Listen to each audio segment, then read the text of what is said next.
So as it's getting late in the evening here, and another nice day, getting closer to the end of summer, weather's cooling down, but still some nice days ahead. We had a crazy thought. What if we took this old girl out for a send-off run, if you will? She does not have enough left to go toe-to-toe with any fresh or even used up well-built cars. However, nose forward, as the back end is cranked and turned, nose forward, I think she might have 4 or 5 good minutes if we can get this front wheeled to where she's not dragging. So the thought is, I'm going to take off this wheel, put it on the back left. I'm going to take that back left spare and see if she'll come up here, just so that she'll clear that strut so it's not dragging on that strut. Because if I put a new tire, which I don't even have this size tire, only good tire left is the one over there, it would be rubbing, and I don't have a torch, and this is like 30 minutes of time. Let's just see if this would work. So we're gonna do that now, and then in here put the jack under this and see if I can just crimp that up a little bit, just the kind of the weak stuff there. But once that's a little bit off the ground, see if it brings that off the ground. And the only other thing I would do, other than topping off the gas and the fluids up front, the fabric softener and water, is just cut right there and right there, that bar, as it's pretty much pressed up against, and that seat should still be stable. And again, you can see it rained here most of the day. I had to cover over the tank and the battery box so that didn't get soaked and all rusty, but nothing left in the back, but she still runs and drives well enough. We're heading there anyways to record. Good local derby, Spartansburg, PA. A good track. The weather's not going to be, it's going to be a cooler day, but not rainy. So yeah, let's see if we can get her shaped up enough to maybe have a little bit more fun one more time before we scrap her and take the parts off. So would you look at that? She went on good. I lost a lug nut in the process, but not a big deal. She is definitely, again, bent in on that strut, but everything else was, again, as good as it can be with 2 hard runs on her, and that will suffice. So moving on to the next step, we're trying to, it definitely brought the ground clearance up some, having that tire off the ground, other than this one that was completely off the tire to the rim. So now I'm trying to just press up. It's super rusted and torn up through here. In fact, to show underneath here, you can see right there the space going through to the left of my spray there, my foam spray. You can see how it's in essence pulled apart on the car there, and it was just, that's just like weak stuff. So the jack under it, I'm kind of pressing it up so it's flat, so it won't drag, at least won't drag as quick as it would if I left it there. So didn't like that, did it? So as the sun is setting, just to show, decent amount of ground clearance now. Not much, but we pressed up that old thing. The body's in essence completely separated here up to the middle, so definitely don't want to get hit in the back, especially on the right. We're gonna pause there, go and watch some football. Tomorrow after work, throw that tire. I'm gonna cut off the rubber off that tire, so it'll just be the rim on the back left, and that'll have her running as good as we can. And just taking a peek in the back, there we have cut out that part so that it's as far away, it's super thick there and kind of mounted into the side of the car there. So that's as far back as I put. I'll probably put a pad seat stuffing in there just in case that gets pressed in some. It doesn't kind of go metal to metal in the tank and damage it. But the seat's good and stable. It's like in essence mounted right there. So that seat, not an issue at all, good to go. And then we also got this tire off and the rim on. Not a crazy amount of ground clearance, but in essence the same amount of ground clearance as that side with the spare. As long as it's not a muddy, sloppy pit, should be good to go. So here we go, final look. She's ready to go as much as possible. The only thing we have left to do, as we've got her hooked up to the truck and the trailer, is we'll just top off the air in the front left tire there in the passenger side front spare tire. But as you can see, again, got the tire in the back, the rim rather.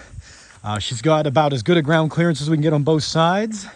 Again, there is nothing left on the back. We are just taking her and putting her nose to the pit and hopefully flying around having some fun for 4 or 5 minutes before she is all used up. The bumper, again, you can see how she's straightening out. She should be curved. But again, I'm kind of hoping that the bumper doesn't collapse, but the frame rails start to collapse and pull up. So that way it kind of pulls up and almost makes like a solid packed front there.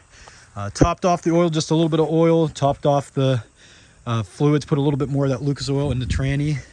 But that's it. And then inside, got our black ratchet strap back on. Just put some pads again from where I cut it, just in case that gets pressed in some. Want to have padding there, just put duct tape around it. And then same thing there, that's just my extra battery sitting. But didn't mention, as you can see again, this she's all used up, but hopefully a little bit of fun. Doesn't have the converter on it. I was curious if that would mess with it all, and sure enough, it tripped 2 sensors. I forgot to mention this in my Derby Aftermath. I put my little program on it and my little computer, and it said it was air intake and another one dealing with the air. And it during the Derby, it didn't go into limp mode, but it kind of went into a little bit of it would get to about 3.5, 4 RPMs, 1,000 RPMs, and it would just kind of flutter. So I could get a good amount of, if you will, drive going forward and back, but not quite full speed, like the motor was just, unhindered or unhinged rather, just flying around. So I cleared the codes, started it back up, and it seems to run fine, but I don't know that I took it out of whatever state that's in. So that's her final look. Again, we're heading to Sparty here in about an hour. Support the boys of Head On out of New York. Good guys. Been to a number of their derbies, good shows. And we'll go finish this girl up. And then that's our derby season. So hopefully some fun.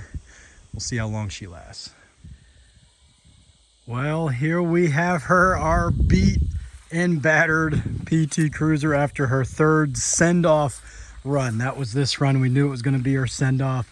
The old girl, while she was still driving good, even with that bent right front strut and the spare tire up there, the body just unfortunately didn't have much left to offer. And you can see how I had to put her nose forward, and unfortunately, I say unfortunately, it was great that it held up. And again, it was actually the Caravan bumper that was given during the 2nd run, but because she kind of plowed down and to the left, everyone, as I was going nose forward as I had to, was clearing my front bumper and just railing the motor.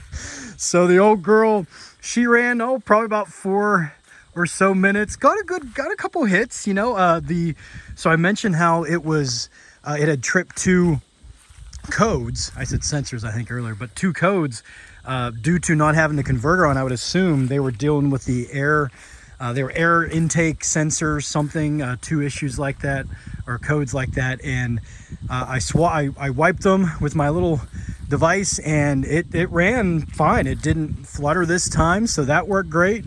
But as you can see, body-wise, I didn't even really hit with the back. I just pushed. I'll pull my tarp out here and show in there, as I had the battery box and the fuel cell covered, but barely got pushed in the right at all, and it's pretty much to the tank. And a couple times whenever I just backed up, again, trying to keep my back end to the barrier, a reverse of what I typically do, keep the front end of the barrier and then use up the back end until you're strategic with the nose. Well, you can see how we didn't have any back end and had to just kind of do what we could, but had a little bit of fun. Wanted to support the Head On boys. They're a good group of guys from New York. I've gone to a number of their shows, great shows, and they completely took over Spartanburg Fair. Spartanburg, PA is where we took her. 28 in the feature. I think we got down to around 9 or 10, ran about again 4 or so minutes. And yeah, too many shots, cleared the rail and went through the motor. And you can see here, I'll pop the hood, but she's not only pressed back, but the whole motor's like turned sideways, and she sputtered a little bit, and then eventually she just, I'm done. Tried resetting the battery terminal. It was actually a perfectly timed red flag whenever I couldn't. It was like not even a $1,000. I couldn't get even to the floor. I couldn't get the motor to run, and it stalled out, but she would not refire. So too much damage to the motor, but we knew that. Just wanted to have some good fun and send her off in style. This wheel, almost right off the bat, worked well. Worked great, but almost right off the bat, again, it was so crooked in the back. Whenever I was trying to turn or back up and turn kind of to the right to go on a run towards somebody, well, I was just all out of whack with my turning, and I, in essence, opened myself up to somebody getting a decent hit in my wheel, bent it a little bit more. But you can see the spare now is all the way to the strut, as there was a little bit of a spare, space there. But spare still holding, and it was still driving. Just like I said, she had no body left, and the front end now is all mangled. So the rear end, again, 2 good runs, a first and a third. We cannot complain, even though usually I'd say my cruisers have held up a little bit better than this in the back. It was such a hard-hitting feature the first time, and then the second time we had a good run and another good hitting feature that the back was just too softened up. So you can see how mangled she is. We'll pop the hood here and see what she's got underneath before we close this old girl out and send her to scrap. Well, just to show, and you can see how hard they were pressing up in, the couple boys that were putting looks on, and you can see how turned down to the left that frame rail is. Bumper didn't really move much more, and again, I got a couple hits, not crazy cross track hits, but a couple decent hits. You can see the red, there were a couple red vehicles I hit before she mangled, but you can see how it's slammed back all the way and almost to the timing chain. And if you look, the motor should be kind of like sitting straight here. It's actually sitting like it's pushed back. The front right is. Fuel line's still holding, coolant sensor still holding. Even my I thought I might have finally lost this piece. I've got probably closing in on almost 2 dozen probably now runs on this one. A little bit maybe of a bend to the vent piece there, but I think that's still good. So hey, a little bit of good news. But yeah, she got roughed up in here. Again, battery lines held like we hoped. You know, the spray foam, my negative, still holding on, even though it's pretty much to the sheet metal on the inside there that's completely folded in, but all intact. But yeah, you can see she got roughed up. But again, that we knew it was going to happen. We were looking to send her off. The motor and that, like the starter, I might pull off. I already have an extra starter. I might do that because that's a simple do before I scrap it. Take off like my pieces, my fuel line, the coolant temp sensor, that stuff. But motor wise, yeah, I don't do anything, so not a big deal. Like I said, this wheel's no good, but you can see here how, again, these pulleys, none of them were driving. It's just the inside one that was still on the alternator, which is in the back corner here. But you can see how they're pressed all the way to the frame rail, or should I say the frame rail's pressed to them. But last thing to show here, to wrap up, you can see, again, I ran my overflow line as well as the vent line, which is this guy, down just into the ground, so it all falls out. You can see it was splitting inside the wheel, and you can see it's completely ripped apart. That is the trailer, the back wheel, and it pressed. Again, I was a little nervous about this piece pressing up to the tank. If I got hit it all on the side, put that there, but we're all good there. But you can see how it's actually past the rear end now, my seat. And to show, if I can get into it here, you can see how the bar is bent even more. It actually got partly into my seat. That's how crooked the old girl is. But again, everything held as well as we could have hoped for, as long as we could have hoped. Like I said, 3 or 4 minutes, I thought, especially with that many cars, several fresh, and guys just flying around to start. We were just looking to support a local promoter, get a couple hits in, and retire her to scrap in style. So we did it to start the Derby season, this 2025 Derby season, with last year's cruiser. Had a good run at Stoneboro to finish her up, and then this old girl here finishing her up at Sparty. What a great year. And the cruisers, man, I'm a fan. So that is her Derby aftermath, nothing more. We'll pull all the things off we can reuse. Still got one good tire here, it's still holding there. We'll take her off and send her to scrap. A 2002 PT Cruiser. She was a honey. 2 good runs, a first and a third, and really good runs and good features, and a send-off scrap run. Good time.